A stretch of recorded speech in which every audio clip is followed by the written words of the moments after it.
How to fix Meta Business Suite not posting to Instagram. Hello everyone, welcome to this channel. I'm here to help you out today. So without any delay, let's get started. So first of all, what you need to do is make sure you have stable Wi-Fi connection on your device. After that, simply launch the Play Store application on your device. As you do that, simply search for Meta Business Suite and make sure that you have no updates available and you have an updated version of the application.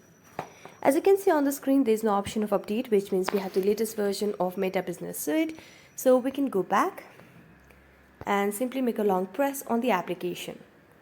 Then tap on App Info, and as you tap on App Info, it will lead us to a new page where you can see the option of Clear Data at the bottom right corner.